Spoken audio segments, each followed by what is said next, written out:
Harness the full potential of your first-party data with NextDrive from Veracast. NextDrive is an all-in-one solution that simplifies your data challenges. It allows you to unite your customer data, elevate your perspective, activate marketing intelligence, and learn insights so you can keep improving your marketing performance. NextDrive powers your data strategy while future-proofing your marketing strategy. Influence and activate your marketing at veracast.com/nextdrive.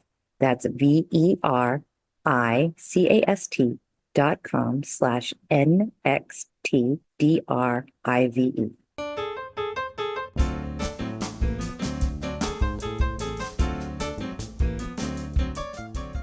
Hi, I'm Adrienne Pasquarelli, Special Projects Editor and Senior Reporter at Ad Age, and welcome to another edition of the Marketer's Brief Podcast, our weekly discussion about marketing news and trends that have the industry buzzing. Many brands have emerged in recent years as Gen Z favorites, and now several marketers are becoming popular with Gen Alpha, the group born beginning in 2010, as well. One of them is Kendra Scott, the jewelry brand that has attracted an impressive following on social media and in real life. Today, we'll be talking with Michelle Peterson, Chief Marketing Officer of Kendra Scott. She'll talk about how the brand is fostering connections with both Gen Z and Gen Alpha consumers, how customization and marketing play a role, and what's ahead for the 22-year-old company. Now, here's my conversation with Michelle.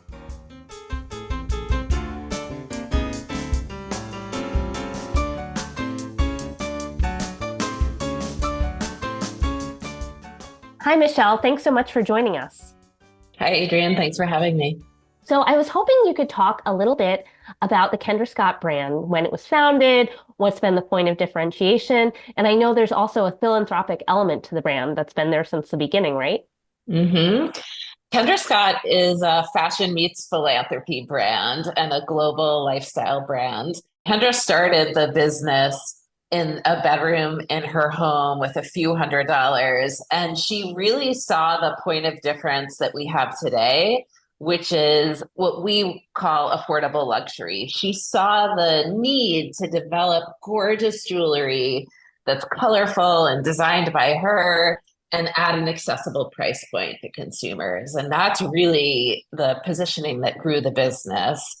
She also had a desire from the very beginning to give back.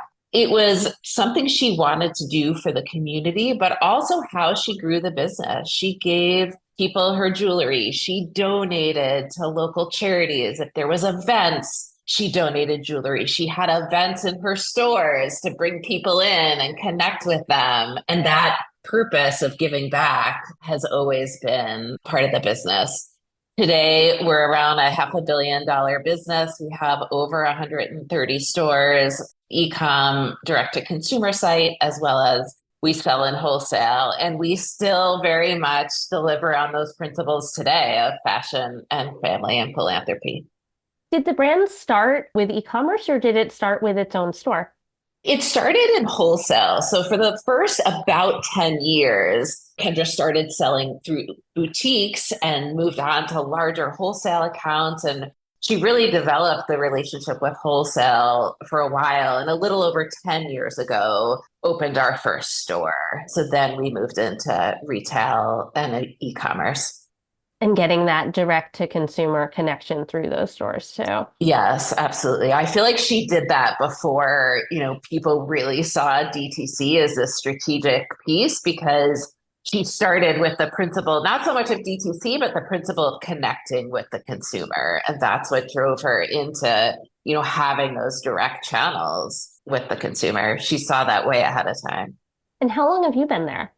I've been there a little bit over a year. It's an absolutely fantastic brand and place to work. And it seems like it's a fun time because the brand is really resonating with Gen Z in particular. And why do you think that some of the younger generations are really gravitating toward Kendra Scott? Mm-hmm. From the very beginning, Kendra looked at this brand as a multi-generational brand, and we still think about that today. And we focus on all of our consumer segments, including Gen Alpha and Gen Z. In terms of Gen Z, we see a couple trends that we think the brand fits with. This is a generation that we always say is digitally native, although I think Gen Alpha is digitally natural. I mean, it's not new to them at all. But this is a generation that's digitally native. And we have one of the best social teams, I think, of any brand. And they connect with this consumer in the channel that is, most important to them. This is also a generation that's looking for those in real life experiences.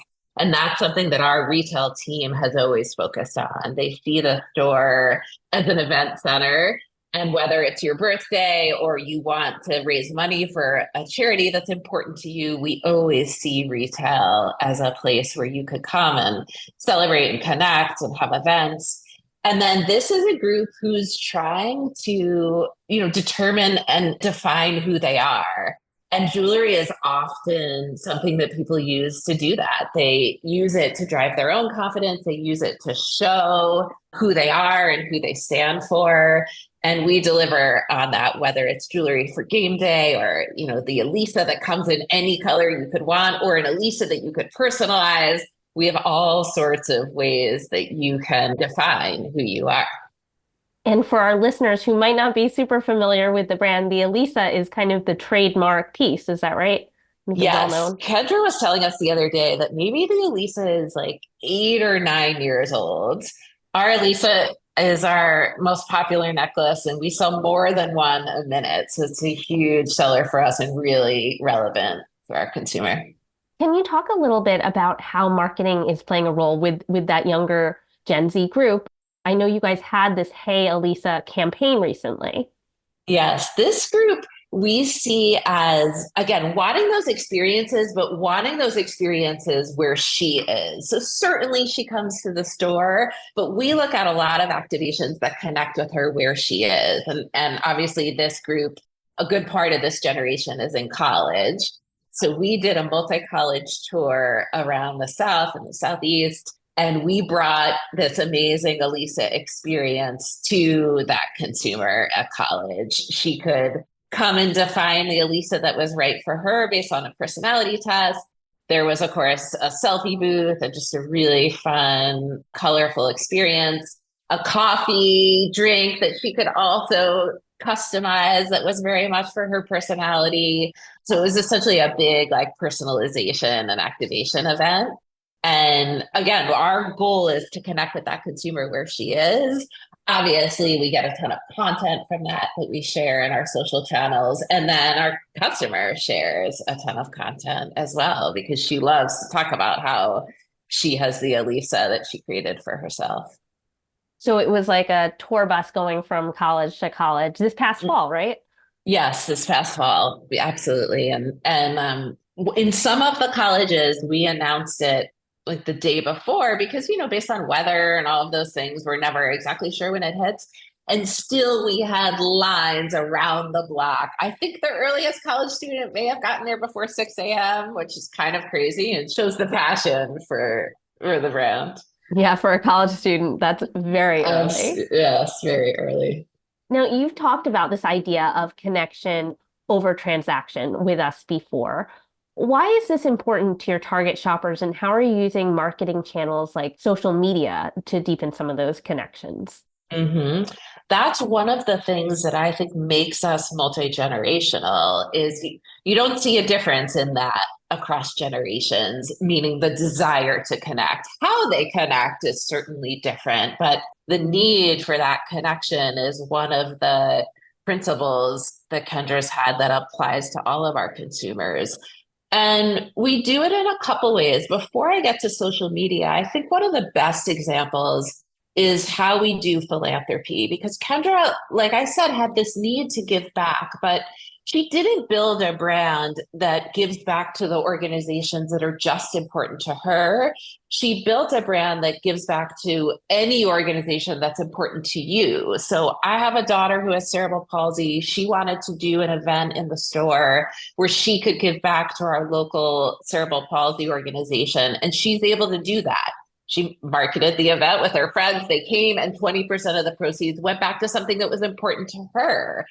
I have a friend who lost his daughter and he's building a nonprofit in honor of his daughter. He did a huge event in our Minneapolis store. And again, we gave the proceeds to his nonprofit. And I just think that's super unique and an amazing example of the connection we have with consumers. And we do over 20,000 of those events a year.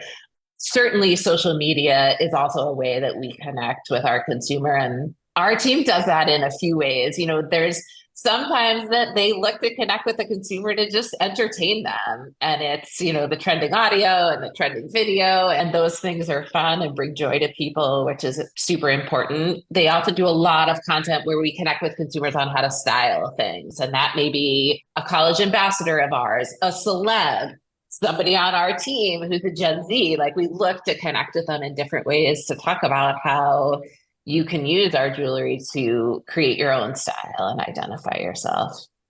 Which platforms in particular are really resonating for you guys? Do you have one that seems to be a little stronger? For example, like TikTok or Instagram?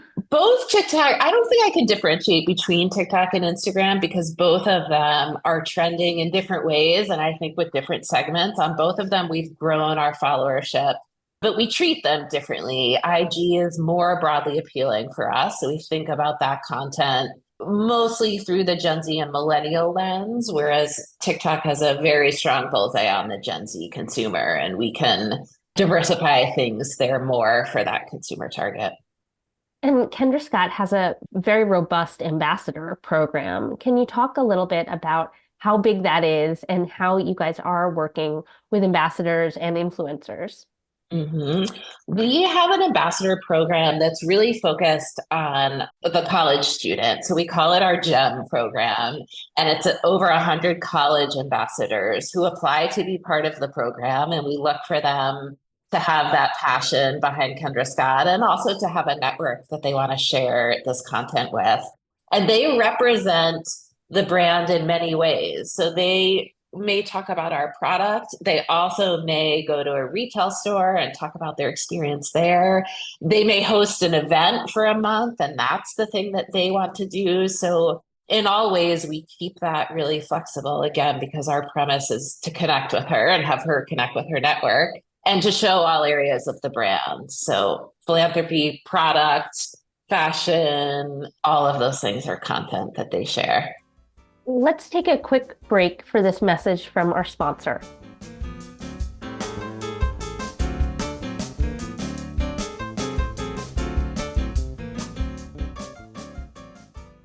Marketers today face an unprecedented data dilemma.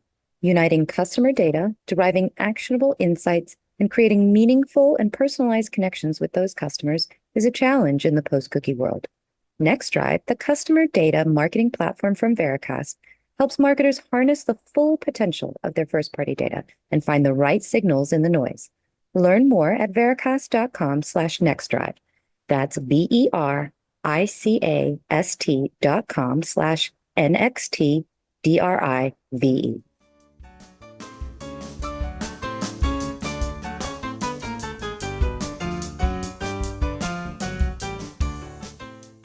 Welcome back. Let's talk a little more about how the brand is using its stores to target Gen Z shoppers as well as Generation Alpha, as you said, the group born beginning in 2010. I know that in-store activations and customization parties have been a big push for you guys.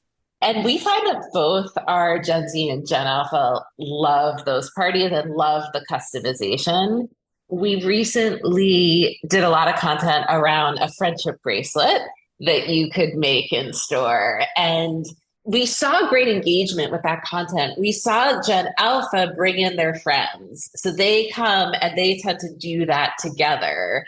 They're all making a friendship bracelet that's similar. They're all making a friendship ring that's similar. Like, they have that community and tribe need that you see come through when they come in the store. Gen Z does that as well. They will often bring their mom, their millennial moms, and come in and do, again, create that, whatever that piece of jewelry is, with somebody. And you mentioned before that, I think the figure, correct me if I misheard, was it 20,000 philanthropic events throughout the store? Is that that doesn't include like birthday parties or bridal showers or things like that? We do over 20,000 events total. A little more than half of those are what we call Kendra Gives Back events. And then the rest are what you would think of a Valentine's Day event, a birthday event, an anniversary event, any of those sorts of things. And you mentioned friendship bracelets. Obviously, that was a very hot and still is, I think, trend, Yes. thanks to Taylor Swift. How are you guys paying attention to trends and kind of keeping track of things so that you can incorporate them into your offerings, into your marketing? That's something that our whole team is responsible for. Our primary metric that we drive as a team is traffic into our retail stores and into e-com. And that's the bucket of the business for today that we focus on. And then our second goal is the brand for tomorrow. And part of focusing on the brand for tomorrow is keeping it continually relevant. And we take ideas from all around our team, from all around the company of trends that people see that we should be a part of. We put it through our brand lens, which I feel like is really important, and through the consumer lens. We look at whatever trend through the eyes of the consumer and make sure that she would want our brand as a part of that so that we stay authentic. And then there's so many ways to experiment. I mean, we could quickly put some content up and see if it works and then continually expand that. We see that with the friendship bracelet, like we could barely keep it in stock. We did a student discount, which frankly, like we've had at times, but the social team did some amazing, engaging content around a discount, which like is great, but relatively boring. They did amazing content, and that was like $1 million idea within a few weeks. So we take ideas from everywhere. We test a lot, and we constantly are looking for ways to include the brand and culture. And some of the things flop, and we find, okay, that wasn't really relevant to our consumer. She didn't need Kendra Scott or jewelry as part of that. And then some of the things surprise us. Kendra has always had this idea that we should be the jewelry that you wear for every sports event. And she focused on that years and years ago. And I think early on, that was one of the things that surprised the team, that is a whole nother business growth area for us. I also think Taylor made that a bigger deal this year. But before that, that was an area that we were playing in and has been growing over time. And how big is the marketing team? And is everything done internally, or do you ever work with outside agencies? A little bit of both. We have an incredibly strong marketing and social team. A lot of our ideas and our content really come from the team because they're so in touch with the consumer and they're so in touch with trends. And we're also obviously very connected with our founder. That's a critical part of the marketing of this brand. So we do leverage outside agencies, but I would say that strategy and idea development really comes internal from our marketing and creative teams. And then we often leverage outside agencies to help us execute some things, whether it's a campaign or activations. It feels like it's such a digital first brand. Do you ever consider doing any traditional marketing like a linear or connected TV, print? I don't know if you do any print or out of home, things like that. I think very much a consumer first and retail brand. Like we really started as a very much in-person brand, and we still have that today with our retail stores and our connection, our local connection with the consumer, which is so key and so different about this brand. We then, I agree, are very digitally focused across all of our social media channels. And then we do marketing at scale, whether it's connected TV, it might be billboards in a market that's important to us around a key aperture like Valentine's Day and Mother's Day. We've explored radio and podcasts. So a lot of it is really related to our campaign at that time and what is the best way to communicate to our consumer. And we've seen a lot of brands that are popular with younger consumers get knocked off. I mean, brands like Lululemon, for example. And I know that there are a fair amount of kind of these knockoff counterfeit versions of Kendra Scott jewelry out there on like certain e-commerce sites. How do you handle these dupes? I feel like that's part of what shows how popular these brands are when there are dupes out there. And typically, we find that Gen Z and Gen Alpha are pretty discerning about that.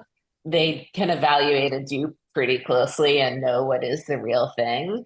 So maybe in some ways it helps our authenticity.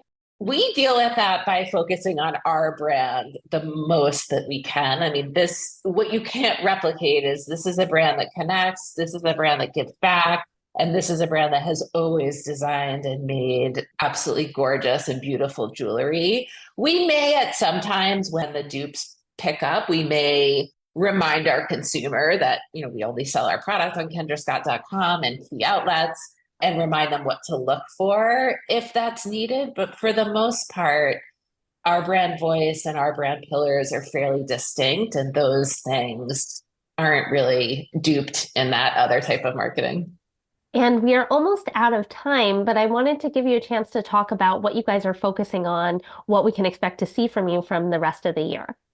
So our fiscal year has just started. The holiday is really the pinnacle and the end of the year for us, and it's what we're always thinking about. Our marketing throughout the year is to generate buzz and relevance so that we get on the list for the holidays. That's really our goal, and that's how we stage everything throughout the year. We're doing some great collaborations this year. It's hard to match a year where we had Barbie, but this lineup of collaborations we have this year is incredible. Our seasonal product that our design team makes is absolutely better than ever. And in some ways, that makes our marketing fantastic. And we're building on the success of our Hey Elisa tour with even more activations, some related to Hey Elisa, some just taking that learning and connecting with other consumer segments around other products with really big, exciting activations. Well, I look forward to seeing more. We are out of time. Thank you so much for joining us. Thanks for having me. It was great.